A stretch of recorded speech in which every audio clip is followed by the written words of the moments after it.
کہ پاکستان اور پاکستان میں political struggle and then Pakistan کی ایک جو سول آرمی ریلیشن شپس، دفاعی چیلنجز کیا ہیں سر پاکستان کے جو آج ہمیں درپیش ہیں، جس کے بارے میں پوری قوم کو پتہ ہونا چاہیے؟ Thank you very much. دیکھیں، میں پہلے تو آپ کی وساطت سے، آپ کے چینل کی وساطت سے اپنی پوری قوم کو مبارکباد دیتا ہوں آج کے دن کی، اور خراج تحسین پیش کرتا ہوں ان رہنماؤں کو جنہوں نے آج ہمیں ایک آزاد وطن میں، جیسے آپ اپنے انٹرو میں کہہ رہی تھیں، جو آج مسلمانوں کی حالت ہے انڈیا میں، اس عذاب سے نکالا، اور آج ہم ایک آزاد فضا میں سانس لے رہے ہیں، اپنے ملک میں زندہ ہیں اور حفاظت کے ساتھ رہ رہے ہیں.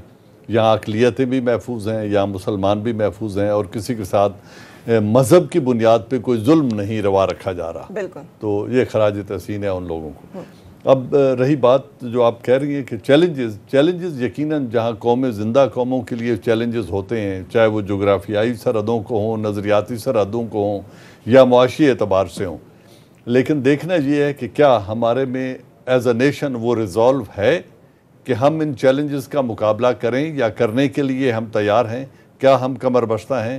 کیا ہماری موجودہ لیڈرشپ ان چیلنجز کو نمٹنے کے لیے ایک مصمم ارادہ کیے ہوئے ہے؟ اگر یہ ہے تو پھر میرے خیال میں چیلنجز کوئی بھی ہوں ایسے نہیں ہوتے کہ قوم کے جو ریزالو ہے اس کو ڈیمپن کر سکیں. تو اس اعتبار سے چیلنجز ایسٹرن محاذ پہ بھی ہیں، چیلنجز ہمارے نارتھ ویسٹرن محاذ پہ بھی ہیں، افغانستان کی سرحدوں کی طرف سے بھی ہیں، معاشی اعتبار سے بھی چیلنجز ہیں.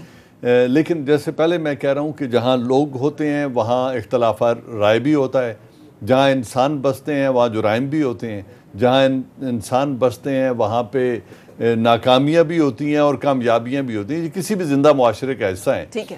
لیکن ہر اعتبار سے میں سمجھتا ہوں کہ ہم ایک ریزولوٹ نیشن ہیں، اور 1947 جب بنا تھا پاکستان، اس سے لے کے آج تک we have come a very long way. We are a formidable force, we are resolute nation. آج ہم 22 کروڑ کا ایک جیتا جاگتا ملک ہیں جس کا دنیا کی قوموں میں ایک وقار ہے. چیلنجز بے شک ہیں، but I think we can انشاءاللہ کم اور وی کین کم اپ. اچھا، جسٹس ریٹائرڈ ناصرہ اقبال صاحبہ، پاکستان میں خواتین کا جو سیاسی اور آئینی کردار ہے، آپ کا اس میں ایک بہت اہم مقام ہے. آپ اس کو کیسے دیکھتی ہیں، اور خواتین کیسے اپنا حصہ مزید ڈال سکتی ہیں ملک کی ترقی اور استحکام میں؟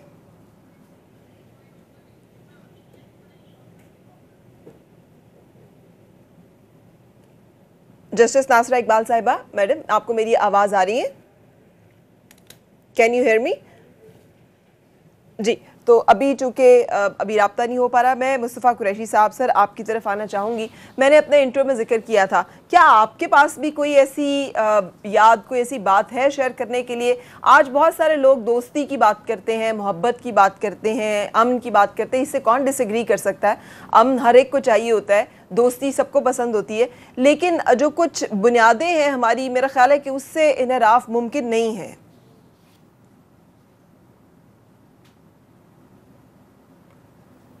جی ہاں، سب سے پہلے تو آپ کو اور آپ کے تمام ویئرز کو آج کے دن کی مبارکباد پیش کرتا ہوں. اور بلا شبہ آج کا دن تجدید عہد وفا کا دن ہے. ہم سب کہتے تو ہیں کہ تجدید عہد وفا پاکستان کے ساتھ کہتے تو ہیں، کیا ہم عمل بھی کرتے ہیں؟ ہمیں صرف کہنا ہی نہیں، بالکل اسی طرح جیسے انصاف کے لیے کہا جاتا ہے کہ انصاف وہ جو نظر آئے، اسی طرح جب ہم الفاظ کہتے ہیں تو وہ ان پر عمل بھی ہونا چاہیے. اور وفا کا مطلب پاکستان سے تو ہے ہی، لیکن جو اندرونی سلسلے جو ہیں، ہمارے ملک کے اندرونی معاملات جو ہیں، لاکھ مشکلات آئیں، لاکھ مہنگائیاں ہوں، لاکھ سوئی گیس مہنگی ہو، لاکھ بجلی کی لوڈ شیڈنگ ہو، لاکھ اور تکالیف ہوں، لیکن ہم پاکستان سے محبت کرتے ہیں، اس میں کوئی شک نہیں، اور کرتے رہیں گے. کوئی شک نہیں سر. سر میں جاننا چاہ رہی ہوں، ہم نے صرف اپنے ملک، جی یہ ہماری مادر وطن ہے، یہ ہماری ماں ہے.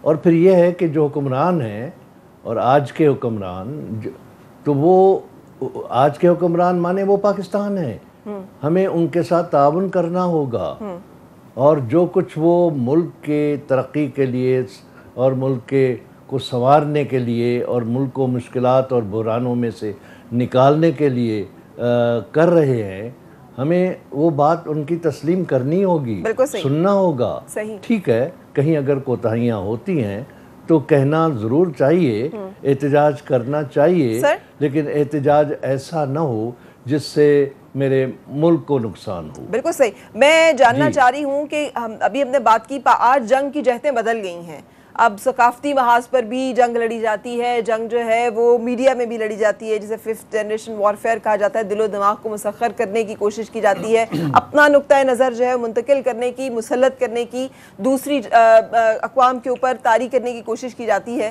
آپ کیسے دیکھتے ہیں کہ اس محاذ پہ، ثقافت کے محاذ پہ ہمیں کیا چیلنجز درکار ہیں؟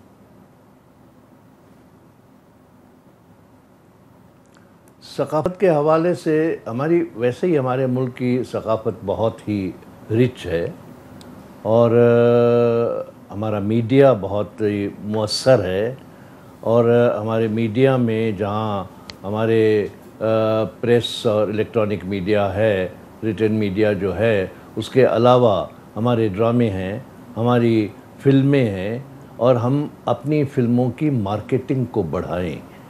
فلمیں تفریح تو ہے ہی، لیکن تفریح کے ساتھ ساتھ ایک میسیج بھی کنوے کرتی ہے، تفریح ایجوکیٹ بھی کرتی ہے، اور جو ہمارا امیج جو مغربی دنیا میں بالخصوص ایک ہارڈ امیج ہے کہ ہر مسلمان یا ہر پاکستانی کو ایک دہشت گرد سمجھا جاتا ہے، ہم اپنے فلموں کے ذریعے ہم ایسے موضوعات پر فلمیں بنائیں، ڈرامے بنائیں، تاکہ ہمارا وہ امیج سافٹ ہو۔ بالکل صحیح۔ اچھا، جسٹس ناصرہ صاحبہ نے ہمیں جوائن کیا ہے، ایک بات کی کہ ہمیں انہوں نے جوائن کیا ہے، سر میں آتی ہوں واپس آپ کی طرف۔ میں نے ایک سوال کیا تھا آپ کو، جسٹس ناصرہ صاحبہ، خواتین کا کردار جو کہ بہت اہم ہے کسی بھی ملک کی ترقی میں، قائد اعظم محمد علی جناح نے بھی اس کی طرف اشارہ کیا، ہر شخص جو ہے وہ جانتا ہے کہ کسی بھی ملک کی ترقی میں خواتین کا اہم کردار ہو سکتا ہے۔ آئینی اور سیاسی طور پہ آپ کیا میسیج دیں گی آج کے دن؟ وہ کیا عہد ہے جو خواتین کو کرنا چاہیے آج جبکہ ہم تجدید عہد کر رہے ہیں؟ بہت شکریہ۔ سب سے پہلے تو میں مبارکباد پیش کرتی ہوں آپ کو اور تمام ناظرین کو کہ آج قرارداد پاکستان کی 79ویں سالگرہ ہے، اور پاکستان کا شکریہ کہ آج ہم خواتین نے جو بھی مقامات حاصل کیے ہیں وہ پاکستان کی وجہ سے۔ اگر ہم آزاد نہ ہوتے تو ہمیں یہ کہاں موقع ملنے تھے؟ آپ جس عہدے پہ ہیں یا جس عہدے پہ میں فائز رہی ہوں، یہ کہ تو خواتین کی قسمت میں تھا ہی نہیں۔ اور اب آپ دیکھیں، جہاں ایک یونیورسٹی تھی، 181 یونیورسٹیز ہو گئی ہیں، اور ان میں بے شمار خواتین ہیں جو امتیازی نمبروں سے پاس ہوتی ہیں، اور یہ سب محنت ان کا نتیجہ ہے۔ اور میں سمجھتی ہوں خواتین کے لیے یہ بڑا ہے لازمی کہ وہ شہروں میں تو ہمیں بہت ساری مل گئی ہے اپورڈ موبلٹی، اس لیے کہ کوشش بھی کی ہے خواتین نے اور ہر جگہ نظر بھی آتا ہے، لیکن ابھی ہماری دیہاتی خواتین کے وہی حالات تقریباً ہیں جو آج سے 71 سال پہلے پاکستان کے قیام کے وقت ہوئے تھے۔ حالانکہ تحریک پاکستان میں بے شمار خواتین نے حصہ لیا، لیکن ان تک شعور پہنچانا، یہ ابھی بات کی کہی مصطفیٰ قریشی صاحب نے کہ یہ الیکٹرانک میڈیا جو ہے، خاص طور پہ ریڈیو، جہاں پہ بجلی نہیں بھی ہے، ہر خاتون کو شعور کہ اس کی ذمہ داریاں کیا ہیں اور اس کے حقوق کیا ہیں، یہ پہنچانا، یہ کام الیکٹرانک میڈیا کا ہے۔ پرنٹ میڈیا جو ہے وہ اس کا اتنا نہیں ہے کردار، کیونکہ پڑھنے لکھنے کی ابھی تک ہمارے پاس صلاحیت نہیں ہے، لیکن تعلیم بڑی لازمی ہے۔ اور میں دیکھتی ہوں کہ بچیوں کو گھر رکھ لیتی ہیں مائیں اور بچوں کو اسکول بھیجتی ہیں کہ وہ تو جی گھر رہیں گی، کسی اور کی پڑھائی دھان ہے، جب جائے گی کسی کے گھر میں تو اس نے کام ہی کرنا ہے نا۔ تو یہ ہمارا رویوں میں تبدیلی لازمی ہے، اور شہری خواتین جو پڑھی لکھی ہیں ان کو یہ پہنچانا ان لوگوں کو ضروری ہے، خواتین کو جن کو حاصل نہیں ہوا۔ دوسری بات جو میں کہنا چاہ رہی کنٹینیو کرتی ہوں، میں ابھی کنٹینیو کروں گی، لیکن چونکہ بریک لینی ہے سو بعد ہم اپنی بات کو یہیں سے آگے بڑھائیں گے۔